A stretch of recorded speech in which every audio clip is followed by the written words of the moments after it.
एकादशी के विषय में।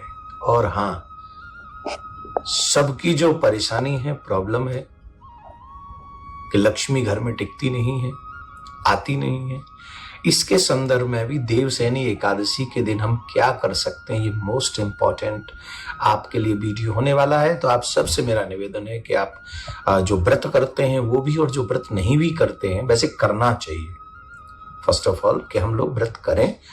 नहीं भी करते हैं तो ये उपाय आप अवश्य करें, जिससे आपके परिवार, सनातनी परिवारों में सुख समृद्धि बनी रहे।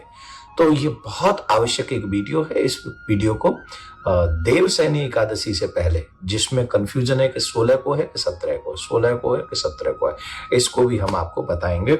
तो देवसैनी एकादशी आषाढ़ मास की शुक्ल पक्ष की एकादशी को हे कृष्ण किस रूप से, किस नाम से जाना जाता है, क्या उसका फल है, कृपा करके हमको बताइए, ऐसा धर्मराज ने कहा। तो भगवान श्री कृष्ण ने कहा, हे धर्मराज, जो प्रश्न आप कर रहे हो यही प्रश्न एक बार देवर्षि नारद ने ब्रह्मा जी से किया था, और ब्रह्मा जी ने जो कथा सुनाई थी वो मैं तुमको सेम वही कथा सुनाता हूं। एक बार पूर्व में एक राजा हुए जिनका नाम था मांधाता। उनके राज्य में अकाल पड़ गया था, बहुत तगड़ा, 3 साल तक बारिश ही नहीं हुई थी। तो अकाल पड़ गया। जब अकाल पड़ गया तो उन्होंने जाके, एक ऋषि थे अंगिरा, ब्रह्मा जी के पुत्र हैं, उनसे पूछा कि मेरे राज्य में क्या हुआ। तो उन्होंने कहा कि देखो ये सतयुग है, यहाँ छोटे से पाप को भी बहुत बड़े रूप से दंड मिलता है। ये सतयुग है ना, कलयुग में, ध्यान से सुना, ये भी बात मोस्ट इंपॉर्टेंट है। सतयुग में छोटा पाप करोगे तो उसका दंड भी बड़ा मिलेगा, और कलयुग में बड़े से बड़े पाप को भी परमात्मा इसलिए क्षमा कर देते हैं कि कलयुग का प्राणी है, छोटा सा दंड देते हैं।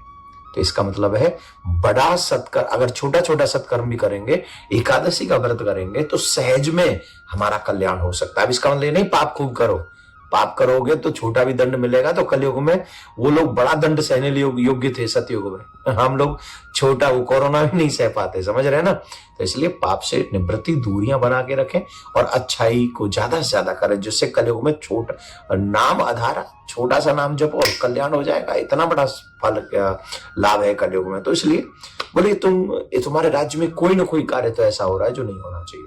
तो उन्होंने बताया कि कुछ ऐसा हो रहा है। तो बोले महाराज मैं क्या करूं उस प्रजा को दुख से बचाने के लिए। चारों तरफ त्राहिमाम मचा हुआ है, अकाल के कारण लोगों को कष्ट सहन करना पड़ रहा है। तो उन्होंने कहा कि देखो, आषाढ़ मास की शुक्ल पक्ष की जो एकादशी है ना, जिसे देवसैनी एकादशी कहते हैं, तुम उसका व्रत करो। तुम उसका व्रत करोगे तो निश्चित तौर पर उसका फल मिलेगा तुम्हें। तो राजा ने ऋषि के कहने से व्रत किया एकादशी का, देवसैनी एकादशी का व्रत किया। तो व्रत पूर्ण होते ही ऐसी कृपा हुई भगवान की, उन्होंने बड़े विधि विधान से किया, भगवान का अभिषेक किया आदि आदि, और फिर रात्रि में जागरण किया, और जागरण करके भगवान को मनाकर भगवान की ऐसी कृपा हुई, मूसलाधार बारिश हुई। और राजा ने जिस उद्देश्य से कार्य किया था, तो वो कार्य क्या था, उद्देश्य क्या था? उद्देश्य ये था कि मेरे प्रजा का जो कष्ट है, अकाल के रूप में जो पड़ा हुआ है, जो भोजन इत्यादि की व्यवस्था नहीं हो पा रही, वो दूर हो जाए। तो बारिश हुई और वो सब दूर हो गया। इसका मतलब है, जो मैं उपाय बताने जा रहा हूं आपको, कि आपके घर में लक्ष्मी आए और टिके, उसका फल ये देख लो। ये कथा भी यही हमको बता रही है। तो ये कथा हो गई। तो अब हम ये बता देते हैं कि एकादशी का फल तो ये होगा कि जो मांगोगे, जिस भावना से रखोगे, वो भावना आपकी पूरी होगी। नियम से तो शर्त इतनी है कि नियम फॉलो किए जाए, पूरे विधि विधान से इसका व्रत किया जाए, ब्रह्मचर्य का पालन किया जाए, सत्य बोला जाए, भूमि पर हो सके तो शयन ही न किया जाए, दिन में तो बिल्कुल भी शयन न किया जाए। क्या करते, व्रत भी करते हैं, खूब 4-5 बार खा भी लेते हैं, और भोजन नहीं करते पर अलग अलग चीजें बहुत खाते हैं।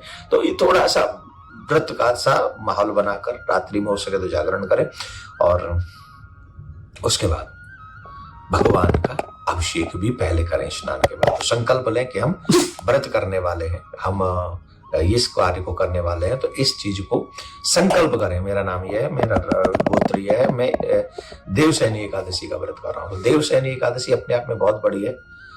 इसे हरिसैनी एकादशी भी कहते हैं। भगवान नारायण 4 महीने के लिए विश्राम करने जा रहे हैं, जिसे चातुर्मास कहते हैं। साधु संत यात्रा भी बंद कर देते हैं इन दिनों में शुभ कार्य करना बंद कर देते हैं। और हाँ, एक बात है, यात्रा भी नहीं करनी चाहिए इन 4 महीनों में, लेकिन ये सारे तीर्थ जो है 4 महीने कहा के बस जाते हैं, बोले ब्रज में आकर बस जाते हैं। तो इन दिनों में ब्रज में वास करने का बहुत बड़ा, ब्रज की यात्रा करने का बहुत बड़ा लाभ होता है। तो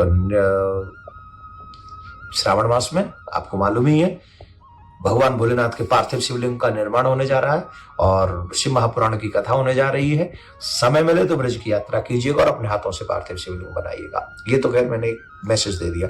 अब मैं आपको उपाय बताता हूँ। पहले बताता हूँ एकादशी कब है। एकादशी हम लोग 17 जुलाई को मनाएंगे। तो 17 जुलाई को आप देवशयनी एकादशी व्रत करें और इसका पारायण होगा 18 जुलाई को। तो मैं पारायण का समय बताऊंगा, पहले आप सुने ये उपाय जिससे आपके घर में लक्ष्मी ठहर जाए। तो लक्ष्मी कैसे ठहरेगी?